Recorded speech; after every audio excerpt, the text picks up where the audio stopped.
When Krishna learned that the Pandavas had lost their kingdom in a game of dice and were now living in exile, he quickly made his way to the Kamyaka forest to visit them.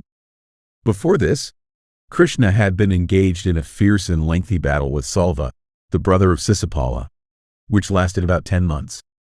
After hearing that Krishna had killed Sisipala, Salva launched an attack on Dvaraka, gathering all his forces for the assault.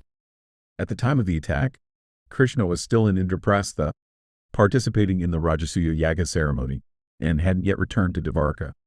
This allowed Salva the opportunity to cause destruction before Krishna could reach his city. Salva used a highly advanced flying fortress called Sambhaka, which could travel both on land and in the sky. The epic describes Sambhaka in a way that resembles modern science fiction, with flying machines and tanks. Salva laid siege to Dvaraka, but the Yadavas, even in Krishna's absence, prepared to defend the city. Dvaraka was a fortified island surrounded by the sea, designed to withstand even the most powerful enemy attacks. The city had natural protection from the water, a constantly vigilant guard, and was well stocked with food for both the citizens and soldiers.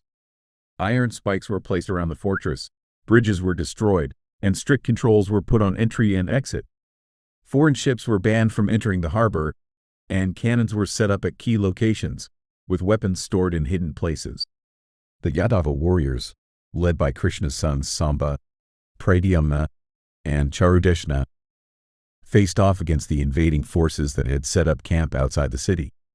In the battle, Charudeshna killed Vegavanta, one of the enemy generals, causing Salva's forces to flee in confusion.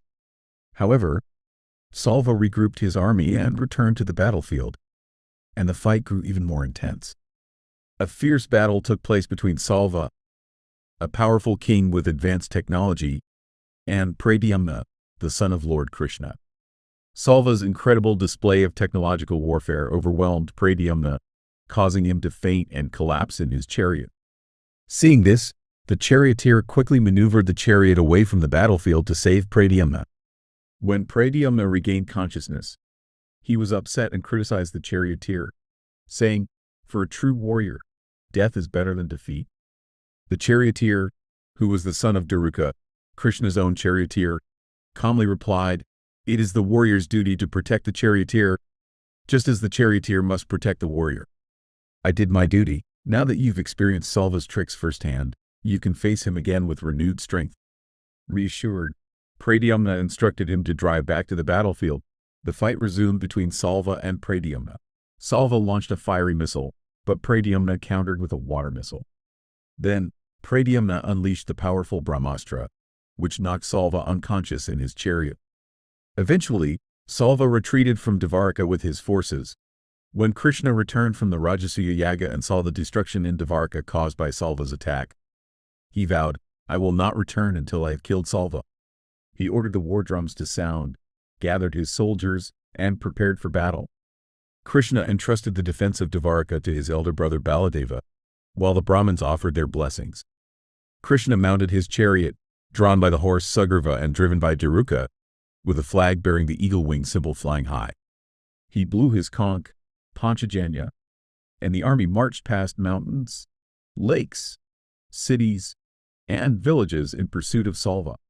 Salva fled his capital, but Krishna followed him relentlessly, finally tracking him down to a coastal region called Murdakavada.